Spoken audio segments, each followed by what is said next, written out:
संघर्ष करो तो ऐसे कि कहानी बन जाए, समाज के लिए प्रेरणा आपकी जिंदगानी बन जाए।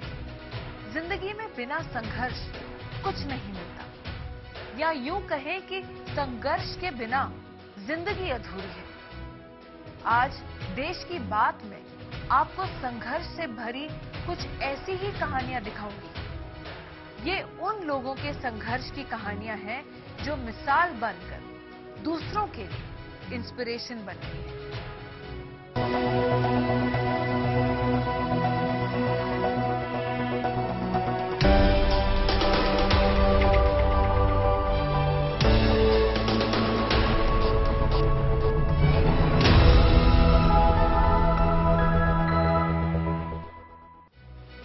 जरा सोचिए, 15 की उम्र में किसी के साथ हादसा हो और फिर 11 साल तक उसे बिस्तर पर गुजारना पड़े, क्या होगा उसके साथ? आप सोचेंगे ऐसा इंसान टूट जाएगा। पर मैं जिसकी बात कर रही हूं वो असल मायने में आयन लेडी है। हादसे के बाद बिस्तर में सिमट कर रह गई थी, पर आज वो 30 साल की उम्र में चंडीगढ़ में दौड़ती भागती नजर आती है। ये कहानी है चंडीगढ़ की व्हीलचेयर डिलीवरी गर्ल विद्या की।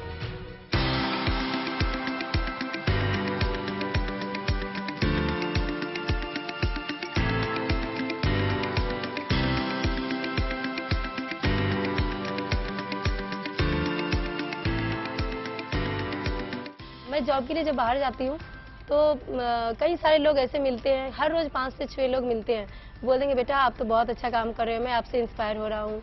कुछ लोगों ने तो रोक के मुझे बोलेंगे जय सिस्टर मैं मुझे आपसे कुछ बात करनी है। फिर वो बोलते हैं कि कल मैंने आपको रेड लाइट पे देखा था, मैं तो अपनी ज़िंदगी से हार गया था कि वो अब मुझे जॉब नहीं करना, बहुत थक जाता हूँ काम करके, तो अब छोड़ दूंगा। लेकिन आपको देख के मुझे हिम्मत मिली, आप मेरी प्रेरणा हो और मैं फिर से जॉब अपना ज्वाइन स्टार्ट किया हूँ। इस तरह से हर रोज मुझे 5 से 6 लोग एवरी डे मिलते हैं जो कहते हैं मुझे बहुत प्राउड हो रहा है बेटा आप ये काम कर रहे हो, आप इतना मेहनत करके ये काम कर रहे हो, तो उन्हें बहुत खुशी मिलती है हमें देख के और ब्लेसिंग्स भी देते हैं हमें।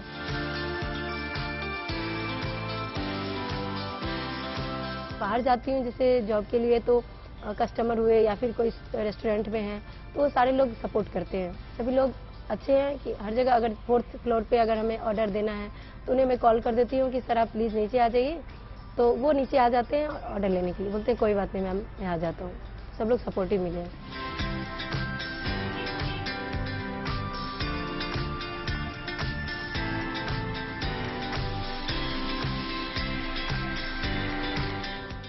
मैं भी नॉर्मल लड़कियों की तरह नॉर्मल लाइफ जी रही थी, बट आज से 15 साल पहले 27 अप्रैल 2007 को मैं साइकिल चलाते हुए आ रही थी, जिससे ब्रिज के पास आई। ब्रिज के पास आते ही मेरे साइकिल का बैलेंस बिगड़ गया, जिसकी वजह से मैं ब्रिज के नीचे गिर गई और उसकी वजह से मेरी रीढ़ की हड्डी टूट गई और आधी बॉडी पैरालाइज्ड हो गई। उसके बाद मैं बेड पे ही रहने लगी।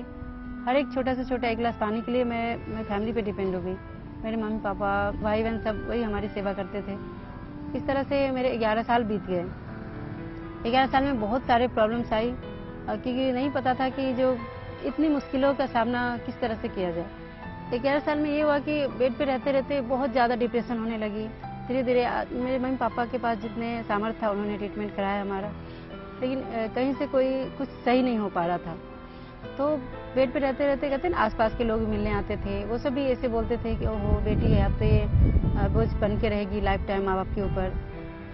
इस तरह के वर्ड सुन के बहुत दुख होता था। कुछ लोग बोलते थे इससे सर इसको जहर दे दो तो मर जाएगी, सारा टेंशन खत्म हो जाएगा। तो ये सुन के बहुत दुख फील होता था कि भगवान जी इससे अच्छा तो मुझे मौत दे दो या फिर मुझे अपने पास बुला लो या फिर कोई सही रास्ता लगा दो।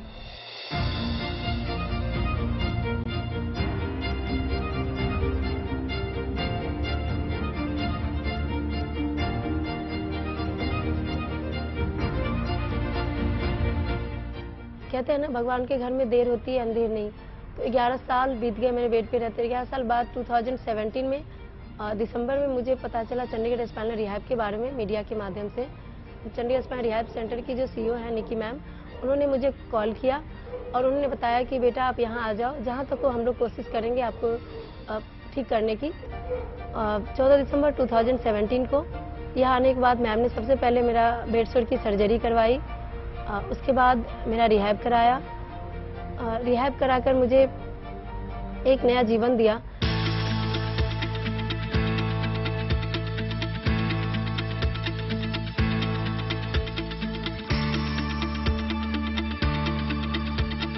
विद्या जब यहाँ आई थी मुझे पता लगा था कि ये एक बच्ची है समस्तीपुर गांव में और इसकी ये कंडीशन बहुत ही ख़राब है। उनके पास फैमिली के पास पैसे नहीं है और लड़की को बेड सोर बहुत भयानक हुआ है। उसके फादर को कन्विंस करा कि प्लीज़ आप लेके आइए और वो नहीं मान रहे थे, तो मैं जा रही थी समस्तीपुर लेने के लिए, बट एनीवे वो लेके आ गए। And when he came here then the next day he says कि मैं उसको छोड़ के जा रहा हूँ, अब आप जानो, मैं आपके पास छोड़ के जा रहा हूँ, आप ही इसके माँ हो, आप ही सब कुछ है, अब जो जानो आप करो और मैं जा रहा हूँ। सो वो चले गए और उसके बाद हमने उसकी सर्जरी कराई, रोटरी को अप्रोच किया, रोटरी ने हेल्प की। एंड उस जर्नी में इसको स्पोर्ट्स की बहुत रुचि थी एंड फिर सारे स्पोर्ट्स में उसने पार्ट लिया। टेबल टेनिस में सबसे ज़्यादा रुचि थी, इंदौर तक गई for the nationals. And then इसको पेन लेकिन बहुत होता था, तो फाइनली इसकी अभी हाल ही में इसी साल में उसकी एक और सर्जरी कराई एंड देन अब काफ़ी हद तक पेन से फ्री हो गई। और मुझे हमेशा भरोसा था कि एक दिन हमारी ये बच्ची ज़रूर उड़ेगी और देखिए कैसी उड़ान भरी इसने।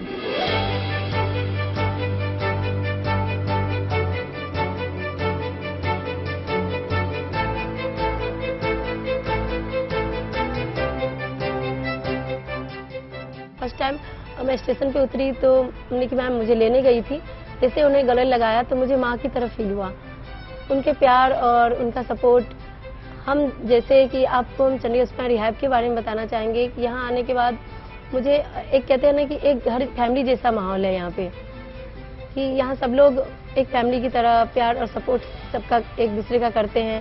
जैसे कि जो भी पेशेंट यहाँ पे ट्रीटमेंट के लिए आते हैं सबको प्यार से और अच्छे से उनको फिजिकली रूप से तो उन्हें इंडिपेंडेंट बनाते ही हैं, उसके साथ साथ उन्हें मेंटली रूप से भी बनाते हैं।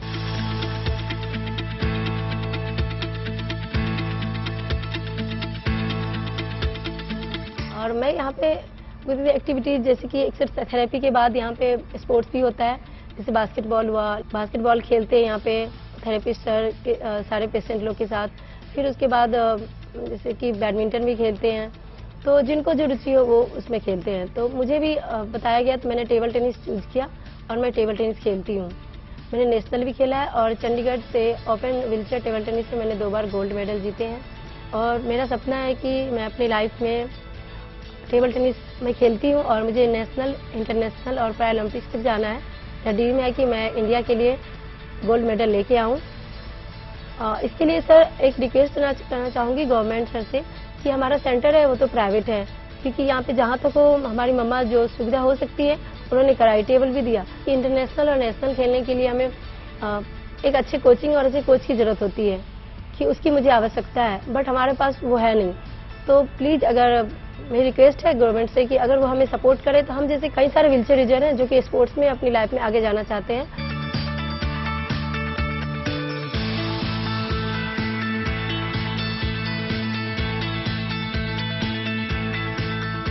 भगवान ने हमें एक अनमोल जीवन दिया है, ये मानव जीवन कहते हैं ना अनमोल जीवन होता है, तो उसके लिए जो है उन्हें एक्सेप्ट करें। जो चला गया उसको मत, उसके बारे में ना सोचे, क्योंकि पता है ये दुनिया में जहाँ तक हम आंखों से देखते हैं सारा कुछ नश्वर है, एक ना एक दिन ये सब कुछ खत्म होगा। हमारा शरीर भी नश्वर है, ये तो एक दिन खत्म होगा ही।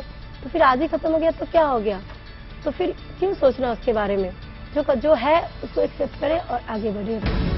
हर मुरझाए सूखे फूलों की, हर मुरझाए सूखे फूलों की यह बगिया बसंत बहार है, यह बगिया बसंत बहार है। उन बेजानों में जान भरकर देती नई ऊर्जा नई पहचान है, उन बेजानों में जान भरकर देती नई ऊर्जा नई पहचान है। अब मैं आपको मिलवाती हूँ राजस्थान के बाड़मेर में रहने वाली रूमा देवी से। ये फैशन की दुनिया में बड़ा नाम है। कशीदाकारी और हस्तकला में माहिर रूमा ने फर्श से अर्श तक का सफर तय किया है। बेहद साधारण परिवार में पली बड़ी रूमा ने एक वक्त वो भी देखा है जब पैसों की कमी की वजह से अपने 1.5 साल के मासूम बेटे का इलाज नहीं करवा पाई थी और उसकी मौत हो गई थी। लेकिन आज रूमा देवी ने 30,000 से ज्यादा महिलाओं को काम दिया है। उनके काम की चर्चा अमेरिका जैसे बड़े बड़े देशों में होती है।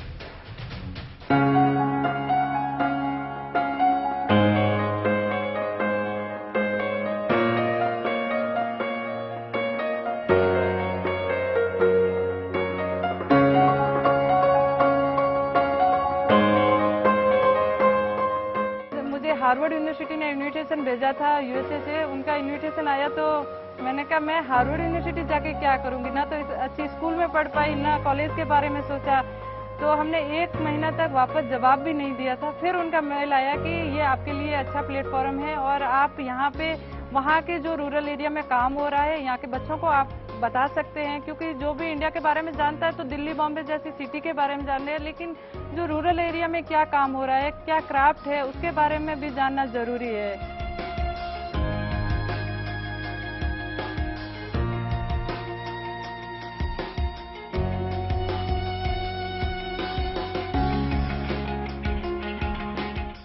मैंने 2008 में कचितकारी के काम की शुरुआत की थी, क्योंकि घर की परिस्थितियाँ कुछ ऐसी थी, इसीलिए मैंने ये काम चुना। जब मैं 4 साल की थी तो मेरी मम्मी की डेथ हो गई थी और उसके बाद में 8वीं में मेरा स्कूल छूट गया था। तो दादी के साथ में बैठ के कसीदाकारी का काम सीखती थी। लेकिन 17 साल की उम्र में शादी हो गई। शादी के बाद भी घर की आर्थिक स्थिति ठीक नहीं थी कि मेरी 8वीं में स्कूल छूट गई थी और मेरे हस्बैंड की 5वीं में। तो ऐसा कोई स्थायी रोजगार हमारे पास में था नहीं। और शादी के 1.5 साल बाद में जब मेरा फर्स्ट बेबी हुआ तो उनको मेडिसिन की जरूरत थी और उसको मैं दिला नहीं पाई और उसको बचा नहीं पाई। तो उस टाइम मुझे लगा कि अब जिंदगी में जी के क्या करना है, पहले माँ को खो दिया फिर बच्चे को, तो ऐसे नेगेटिव विचार आने लगे। लेकिन तभी मैंने सोचा कि मैं ऐसे घुट घुट के जीऊंगी, इससे अच्छा है कि मैं ऐसा कुछ काम करूं जिससे मेरा मन भी लगा रहेगा और मेरे पास में कुछ पैसे भी आएंगे। लेकिन काम का ऐसा कोई जरिया नहीं था, ऐसा कोई ऑप्शन नहीं था कि मैं कहीं जाके जॉब करूं या तो किसी के घर में जाके झाड़ू पोछे का काम करूं या कंस्ट्रक्शन का काम, इसके अलावा कोई ऑप्शन नहीं था। तब मेरे दिमाग में आया जो मैंने कसीदाकारी का काम सीखा था उससे मैं कुछ शुरुआत करती हूँ। तो जो बहनें मायके जाएगी वो बैग लेके जरूर जाएगी, तो बैग बनाने शुरू किए थे।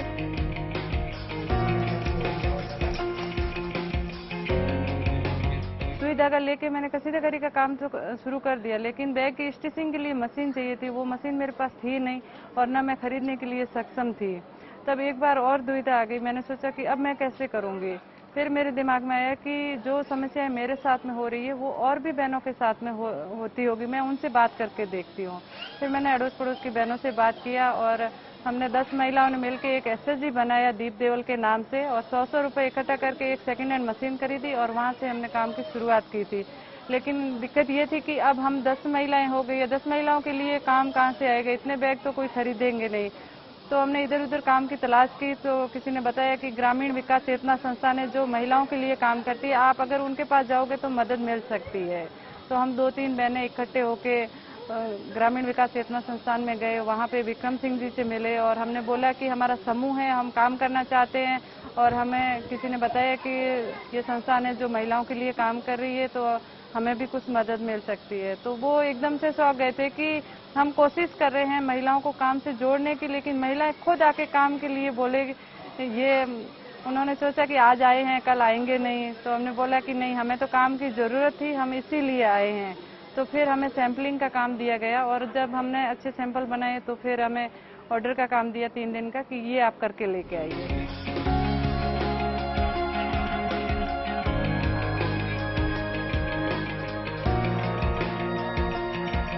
तब 2010 में दिल्ली में रफी मार्ग कॉन्स्टिट्यूशन क्लब में हमें एक एग्जीबिशन करने का मौका मिला। हम यहाँ से ट्रेन में बैठ के लोकल डब्बे में कट्टे में सामान भर के दिल्ली पहुँचे और वहाँ बहुत डर लग रहा था कि हमें हमारा प्रोडक्ट है वो किसी को पसंद आएगा या नहीं आएगा। तो हमने जो हमारा बूथ लगाया था और 2-3 दिन की हमारी वहाँ पे एग्जीबिशन थी। लगभग जो कस्टमर है वो हमारी महिलाएं थी, तो उन्होंने देखा कि ये गांव से आए हैं, घबरा रहे हैं, तो बड़े अच्छे से प्यार से बात किया कि बेटा आपने ये इतने सुंदर प्रोडक्ट हाथ से बनाए हैं या मशीन से। तो हमने कहा नहीं, ये हमारा पूरा हाथ का काम है।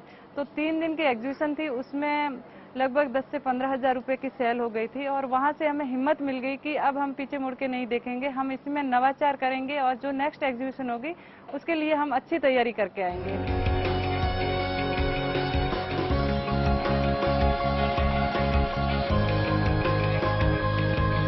कई सवाल होते थे उनके घर वालों के कि आप पता नहीं इनको क्या सिखा के जाओगे, कल ये हमारा कहना मानेगी नहीं मानेगी, इनको कहीं जाने को बोलोगे।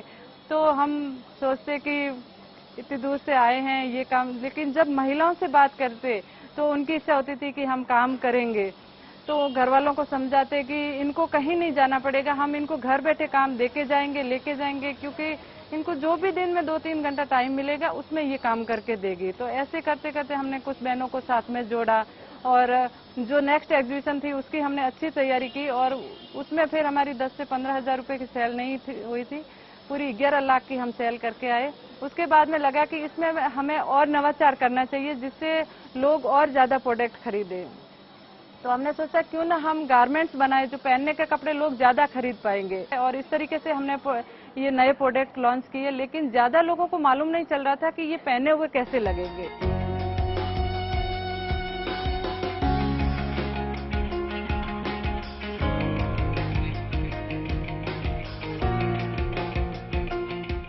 सोचा कि क्यों ना इसका अगर फैशन शो किया जाए जिससे लोगों पहने हुए देखेंगे तो ज्यादा लोगों को पसंद आएगा। तो ये सोचा, लेकिन फैशन शो, एक आर्टिजनों को फैशन शो करने का मौका कहाँ मिलेगा। बहुत इधर उधर हमने ट्राई किया, लेकिन 2016 में जयपुर में राजस्थान हेरिटेज वीक हो रहा था और वहां जाके हमने रिक्वेस्ट किया कि हमें फैशन शो करना है। तो उन्होंने भी यही बोला कि आप आर्टिजन हैं, आप कैसे फैशन शो कर पाएंगे, यहाँ पे तो बड़े डिजाइनर्स लोग आ रहे हैं, अवार्डी लोग आ रहे हैं। लेकिन हमने वहाँ पे रिक्वेस्ट किया कि हमें एक बार आप मौका दीजिए, हमें ये फैशन शो करना है। लेकिन जैसे ही हमारे प्रोडक्ट रैंप पे आए, सारी ऑडियंस और डिजाइनर सब ने खड़े होकर तालियां बजाई और 5 डिजाइनर बाड़मेर पहुंचे और यहाँ से अपना कलेक्शन बनाया। सट्टा 1600 मेरा था। उसके बाद में डिजाइनर ऑफ द ईयर का अवार्ड भी मैंने ही जीता था।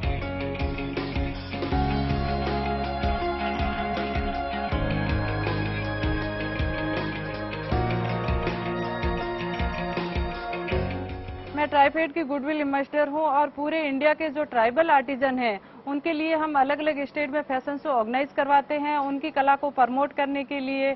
और अभी राजस्थान गवर्नमेंट ने लगभग 28 लाख महिलाओं की ब्रांड एम्बेसडर बना के एक और नई जिम्मेदारी दी है। महाराष्ट्र चैम्बर ऑफ कॉमर्स के साथ में MOU हुआ है, तो लगभग 50,000 महिलाओं को स्किल की ट्रेनिंग देना है, उनको तैयार करना है। तो इस तरीके से हमने ये प्रयास किए हैं और आज जो 10 महिलाओं से सफर शुरू हुआ था, 30,000 से ज्यादा बहनें हमारे साथ में जुड़ी हुई है। हमने तो सोचा ही था बाहर जाना है, लेकिन सीधा जर्मनी जाएंगे ये नहीं सोचा था और वहाँ का एक्सपीरियंस हमें नहीं मालूम था। हमने काफी लोगों से बात किया कि वहाँ का कैसा मौसम है, कैसा रहन सहन है, हम खाने पीने का वहाँ पे क्या है, हम प्योर वेजिटेरियन है तो वो भी दिक्कत आएगी। तो ऐसे करके काफी लोगों से हमने जानकारियां ली, खाने पीने के सामान भी हम साथ में लेके गए। लेकिन वहाँ से हमें अच्छा एक्सपीरियंस मिला कि हम कैसे आगे मार्केट में अपने प्रोडक्ट ले जा सकते हैं। उसके बाद में सिंगापुर, दुबई, थाईलैंड, बहुत सी जगह पे हमने एग्जीबिशन किए, फैशन शोज किए।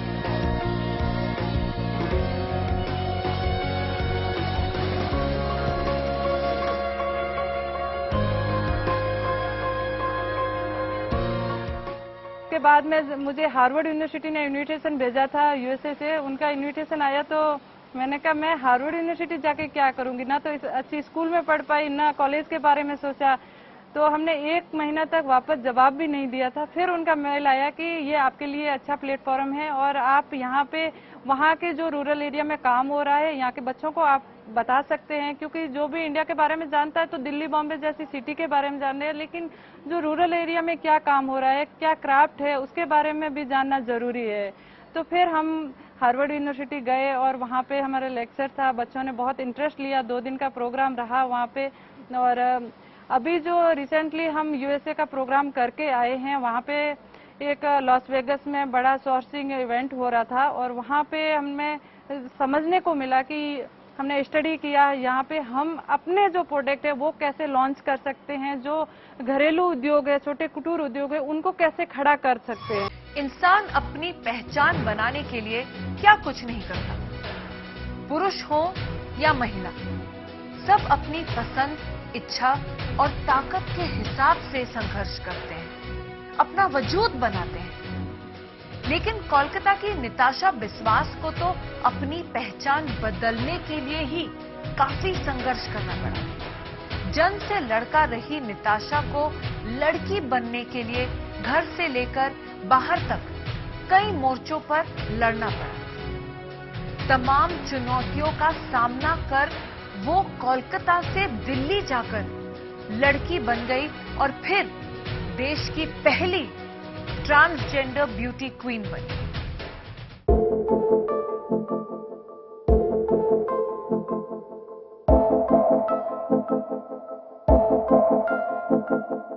खराब मुझे सबसे याद ऐसी आएगी कि understanding my self was very hard. पहली जो मैं ये बताऊंगी कि एक मौका आती है आपकी लाइफ में जो आप समझते हो कि आप कौन हो। तो आप जब हर सुबह उठ के आप जो मिरर के सामने जाते हो और अपने आप को पूछते हो कि हु एम आई, उस टाइम में, लेकिन आई वाज अ बॉय, मुझे उसको छोड़ना था उस टाइम और I had to give wings to my womanhood.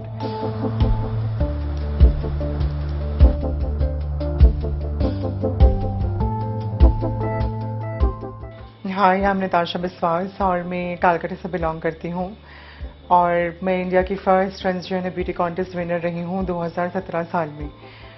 और मेरी दिल्ली की सफ़र काफ़ी टाइम पहले शुरू हुआ था, 2012 से। उससे पहले मैं 1-2 बार आके घूम के गई थी, तो मुझे शहर बहुत पसंद आई थी उस टाइम और वहीं से मेरा सफ़र शुरू हुआ।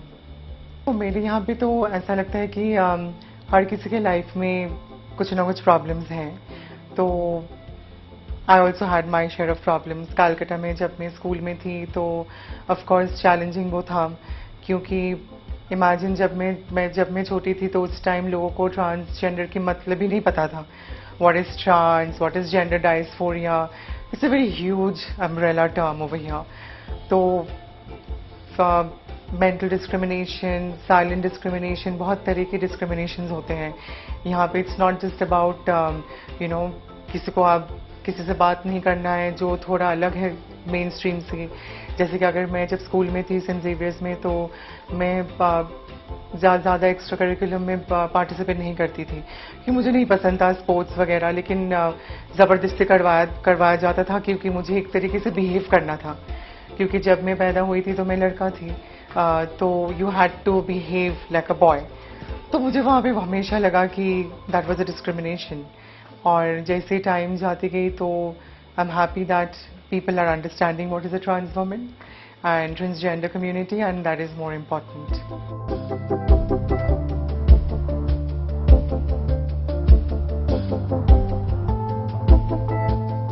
So, my father has been a government officer in a senior level, so घर पे हमेशा एक strict decorum से हम लोग चलते थे। मेरे बड़े भैया जो थे वो स्टडीज़ में बहुत तेज़ थे, मुझसे तो बहुत तेज़ थे। तो like I have always seen him that वो पढ़ाई में बहुत पढ़ाई ज़्यादा करता था। तो मेरे घर में ऐसा था कि तुम्हें डॉक्टर बनना है या इंजीनियर बनना है या आईएएस ऑफिसर, आईएएस बनने के लिए तैयारी करना है। और my father wanted me to be a lawyer. तो मुझे ये भी याद है जब मैं स्कूल में थी तो बचपन में पीपल लाइक मी और people who are gender dysphoria and people who are in the wrong body they feel, तो हम लोग उस टाइम फैशन की तरफ ज़्यादा क्यों इंक्लाइन होते थे? बिकॉज वहाँ पे एक्सेप्टेंस ज़्यादा था। उस टाइम अगर मैं सोचूं कि if I want to be a government officer, शायद मुझे लेंगे नहीं कि दिल से कैरेक्टर में गड़बड़ है। That is the kind of mindset they had in 2001 या 2000 या 1995 में। देख लो कि नहीं, ये गवर्नमेंट ऑफिसर कैसे बनेगी, because this some problem with her. लेकिन प्रॉब्लम वो था नहीं। It is just identity crisis, a body that demands to be in the right soul, giving wings to your dreams. तो मुझे वहीं पे घर में मुझे मेरे पापा बहुत स्ट्रिक्ट हुआ करते थे। स्कूल में जाना टाइमली, फिर स्कूल से आना, बिकॉज मेरी मम्मी गुजर गई थी। मैं बहुत आई वाज इन क्लास 6, काफ़ी मैं छोटी थी उस टाइम। तो उस टाइम आई रिमेम्बर, तो मेरे पापा का ड्रीम्स थे कि मेरे दोनों बेटा बड़ा होके कुछ ना कुछ करेंगे, सम डॉक्टर, सम इंजीनियर्स और आईएएस ऑफिसर और लॉयर, तो normal middle class families dreams, you know. तो उस टाइम मुझे लगा कि बहुत स्ट्रिक्ट था मेरे पापा, you know, regarding all these things. तो मैं अपने आप को ज़्यादा में प्रकाश नहीं कर पाती थी, बिकॉज मेरे पापा मुझे मेरे भैया के पास में पहले आके मैं बताई थी कि what is gender dysphoria, that was in class 7। तो मैं 7th ग्रेड में मेरे भैया को जब बताई तो उसे लगा कि मैं तब छोटी थी बहुत, तो शायद मैं चेंज हो जाऊंगी जितना बड़ी होते जाऊंगी, लेकिन वो चेंज हुआ ही नहीं कभी। And I finish my schooling and I knew कि मैं घर में कभी ट्रांजिशन में नहीं कर पाऊंगी, because my father was against it, like any other family जैसे होंगे कि नो ये गलत है, ऐसा सोसाइटी में नहीं मानेंगे। 2013-14 आई केम हियर, 13 साल 14 साल में यहाँ पे 2 साल थी। आई अंडरस्टूड कि दिल्ली मुझे क्यों पसंद आई, बिकॉज आई थिंक इट्स राजधानी थी, राजधानी है इंडिया का, और I think people's mind was little better than Calcutta. I mean, Calcutta is also advanced, no doubt, because we are into a lot of literature. पढ़ाई में ज़्यादा वो है।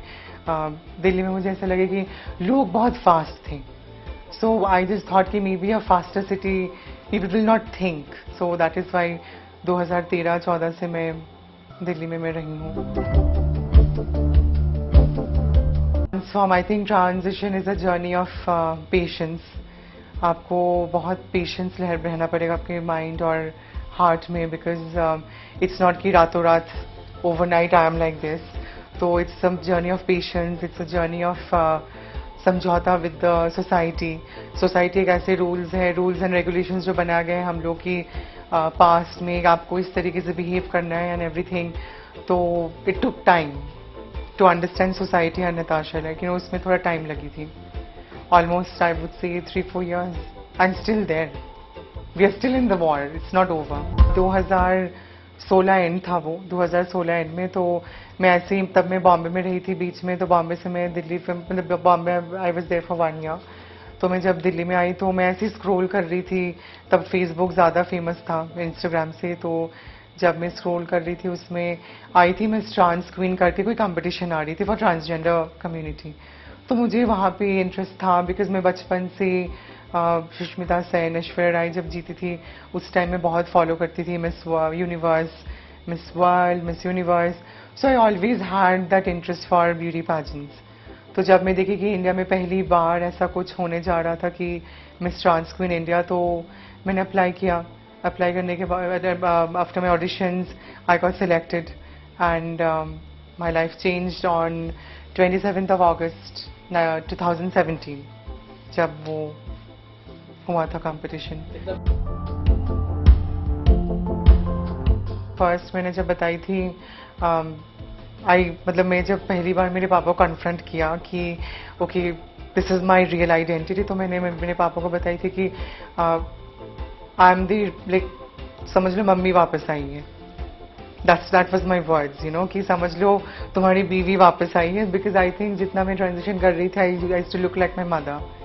तो मेरी मम्मी की तरह एक रिजेम्बलेंस थी। So that's what I told, because I think that was a very heavy sentence. और मेरे पापा को जब मैंने ये बात कही तो वो कुछ टाइम के लिए शांत होके बैठ गया था। तो that is what.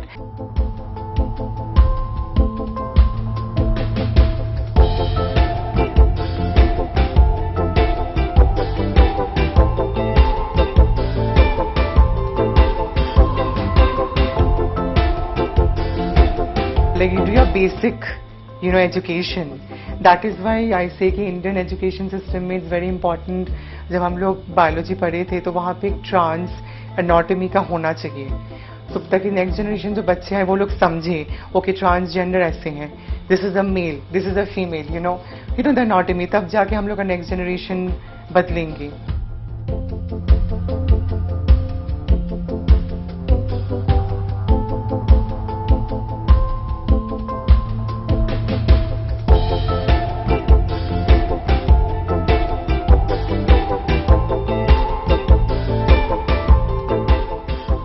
I would love to be a mother. Definitely मेरी शादी हो ना हो, I don't know what's in the future, but definitely I want to be a single mother because and I think I will be very good single mother. तो मैं तो adopt करना चाहती हूँ एक लड़कियाँ, and I want to be a mother so I can have my Nitasha's generation moving on.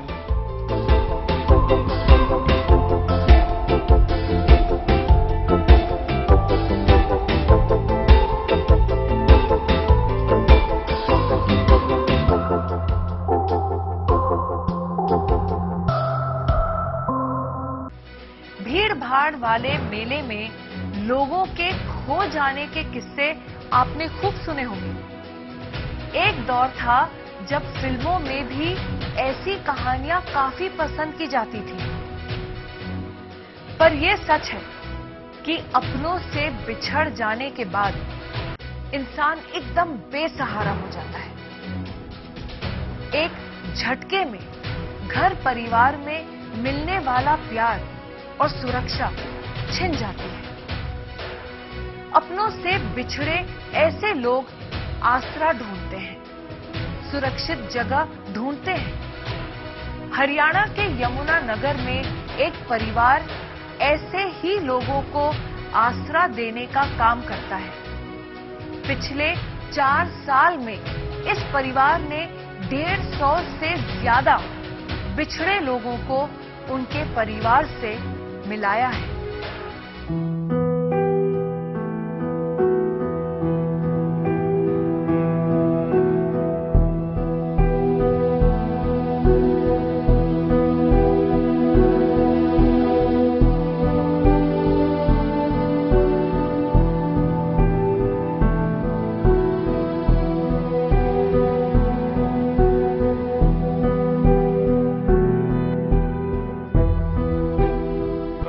अगर हम कभी खर्चा सोच के ये खोल लेंगे ना तो कोई खोल ही नहीं सकता. ये तो हमने सिर्फ उस मालिक के भरोसे छोड़ा हुआ है. कुछ भी चीज की रिक्वायरमेंट होती है बस उसको मालिक को अरदास करते हैं, अगले दिन अपने आप ही पहुंच जाता है. और जो हमारे डॉक्टर्स हैं उन्होंने हमें स्ट्रिक्टली ये दी हुई रियायत की जितने भी यहाँ पर्सन्स हैं उनको बिजी रखना है. जब बिजी रखेंगे तो वो जो इन्होंने अपनी अलग दुनिया बनाई है वहां से बाहर निकलेंगे, नहीं तो वो अपनी दुनिया में ही मर्ज होके रहते हैं. तो फिर हाँ आप देख सकते हैं यहाँ पर हर किसी को दालें सेपरेट करने का काम, किसी को प्लांटिंग का काम, किसी को बोलिंग का काम, ताकि ज्यादा से ज्यादा थक कर सोए हैं. इनको नींद ही नहीं आती, कहीं कहीं दिन सोए नहीं होते वहां पर, जिस कारण अपसेट होने का काम होता है. यही कारण है यहाँ पर.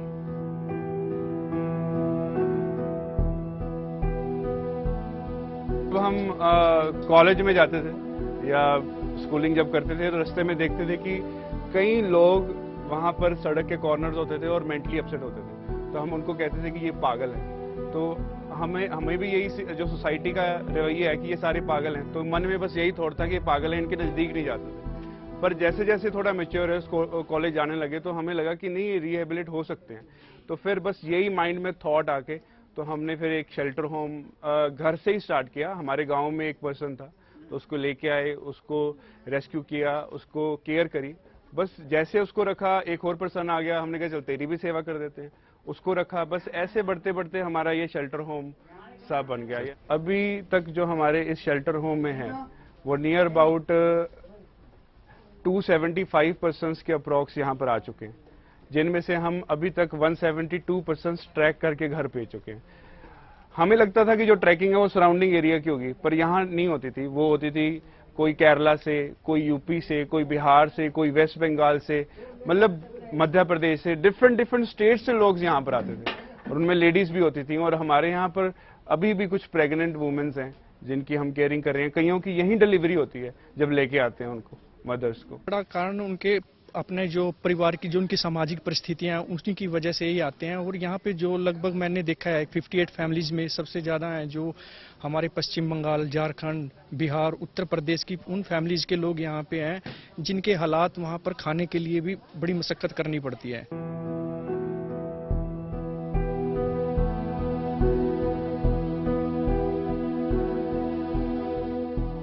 जो सॉफ्ट हार्टेड पर्सन होता है वो इतना सॉफ्ट हार्टेड होता है कि कोई उसको कुछ कह दे या फैमिली में कुछ आजकल है, दुख सुख तो है हर एक इंसान में, जैसे दुख उस पर ज्यादा आता है वो कंट्रोल नहीं कर पाता ना. वो आजकल दवाई लेता है, तो जैसे दुख आता है तो वो सड़कों पर हो जाता है, डिप्रेशन हो जाता है। डिप्रेशन इंक्रीज के कारण सड़कों पर चल पड़ता है। सड़कों से चलते चलते चलते चलते फिर एक स्टेशन पे दूसरे, फिर कहीं और, फिर बस बैक कुछ नहीं मिलता उसको, क्योंकि कोई हाथ ही नहीं पाता ना। ऐसे लोगों को कौन पाएगा हाथ, ऐसे जो इतने हाइपर्स होते हैं, क्योंकि मोस्टली लेडीज जो से होते हैं वो हाइपर्स होती हैं। उनको होता है अपनी सेफ्टी के लिए हम हाइपर हों, कि उनके नजदीक ना जाए, पर कोई उनके पास जाता ही नहीं है। चलो भगवान का शुक्र है कि हमें ये सेवा मालिक ने झोली डाली है हमारी।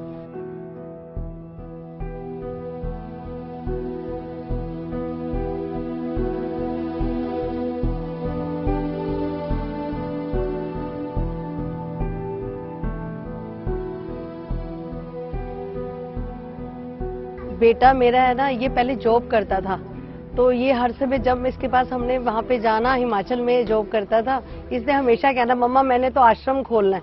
तो इसको मैं तो बड़ा गुस्सा करती थी भी नहीं खोलना, भी बहुत बड़ी रिस्पॉन्सिबिलिटी है। भाई एक जना जैसे हमारे आश्रम में आ गया घर पे, तो उसको सारी उम्र जब तक उसकी डेथ नहीं होती तब तक हमारी ड्यूटी बन जाती है उसकी केयर करनी, जैसे अपने बुजुर्गों की हम घर पर करते हैं केयर।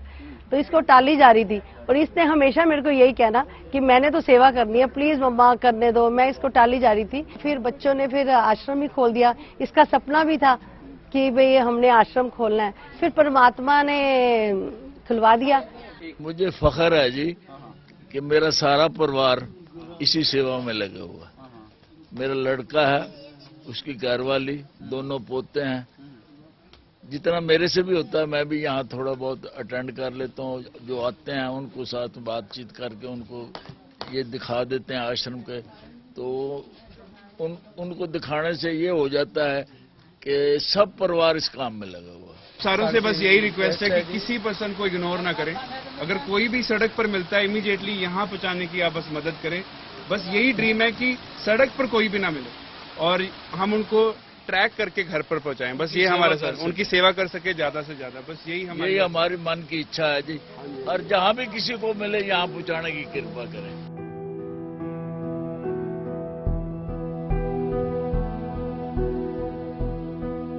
कहते हैं जिसका कोई नहीं होता उसका भगवान होता है, और भगवान किसी ना किसी रूप में आपके सामने आ ही जाता है।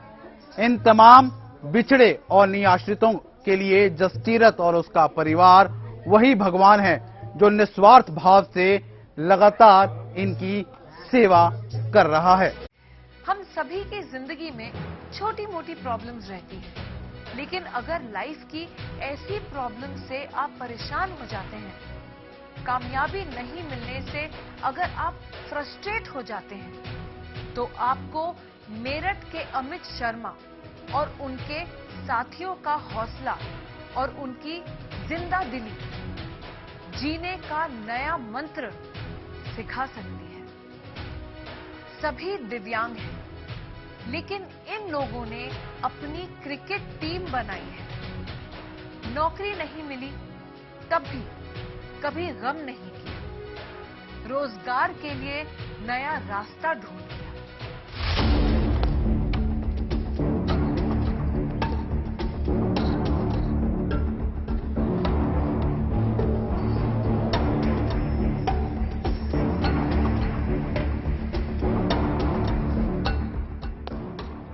क्रिकेट की दीवानगी, क्रिकेट का जुनून, इस खेल के लिए ऐसी मोहब्बत कि इसके लिए हर चुनौती मंजूर।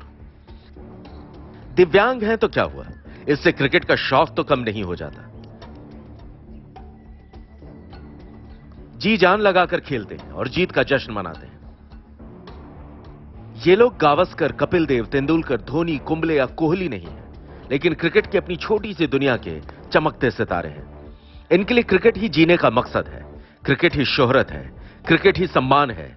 अपने जैसों को एक साथ जोड़कर अमित शर्मा ने पहली बार मेरठ में दिव्यांग क्रिकेट की शुरुआत की। मैं दिव्यांग होने के बावजूद मैंने एक पूरा मेरठ में जो दिव्यांग क्रिकेट की शुरुआत की स्पोर्ट्स की, जो 14 मई 2015 में काफ़ी 2-3 हमने नेशनल भी कराए, 6-6 राज्यों की टीमें बुला करके मेरठ में क्रिकेट इवेंट भी हुए।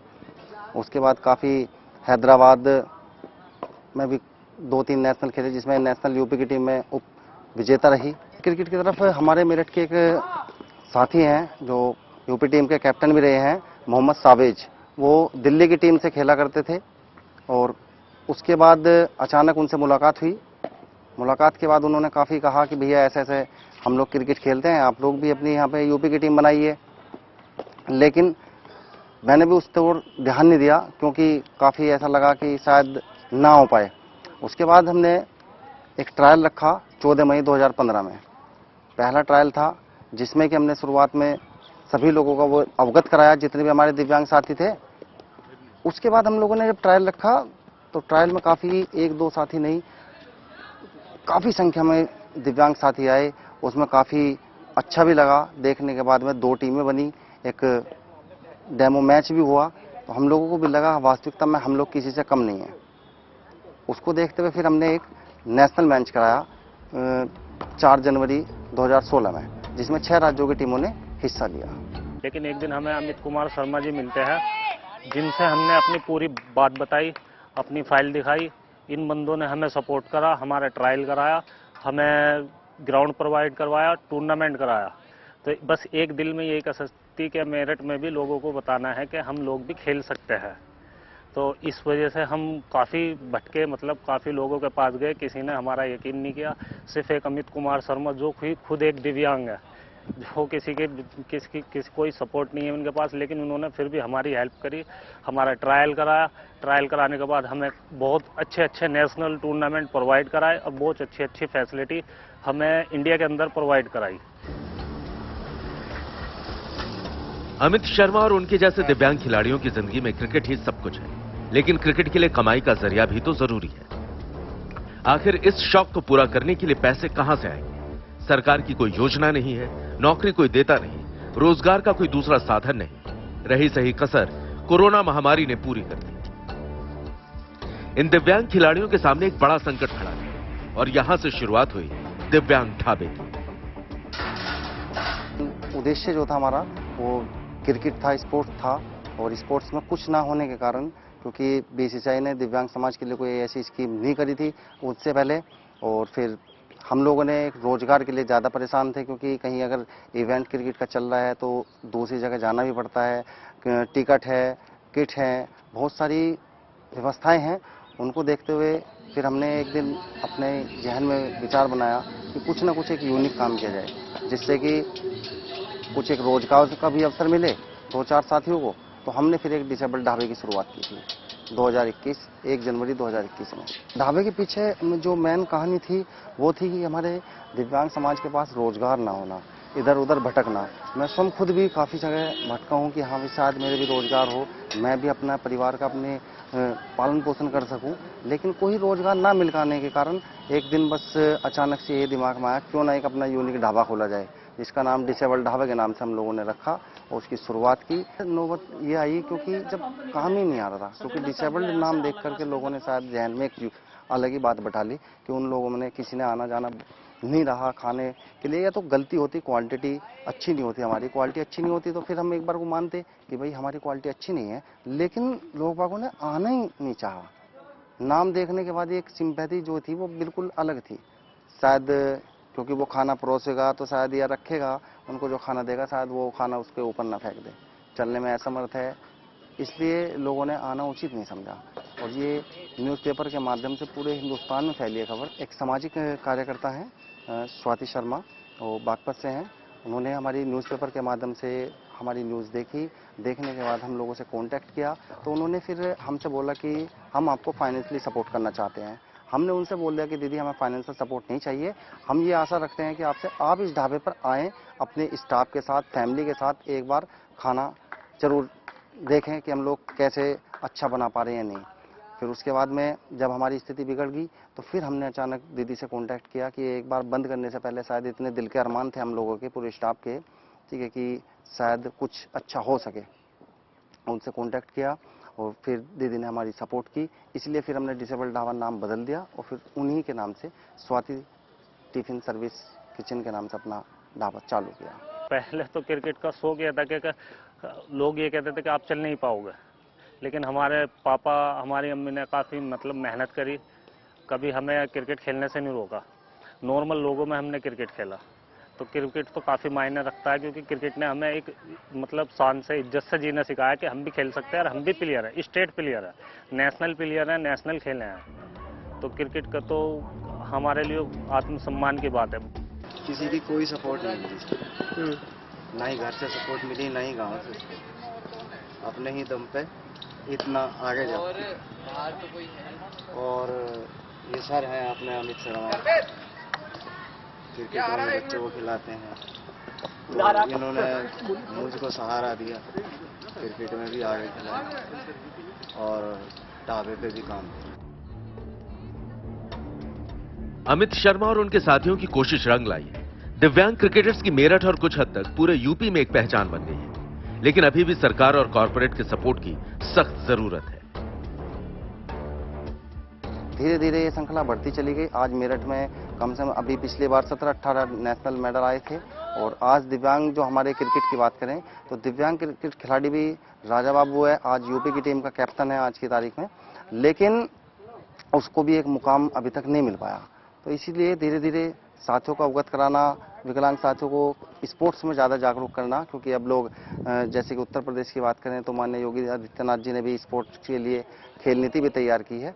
तो हम लोग चाहते हैं कि हमारे साथियों को वही सुविधा मिले जो एक आम स्पोर्ट्स प्लेयर को मिलती है, क्योंकि हम किसी से कम नहीं है और पूरी दिल से मेहनत करते हैं कि शायद जो एक आम इंसान ना कर सके, शायद उससे ज़्यादा हमारे अंदर जज्बा है, हौसला है हमारे अंदर उस काम को करने का।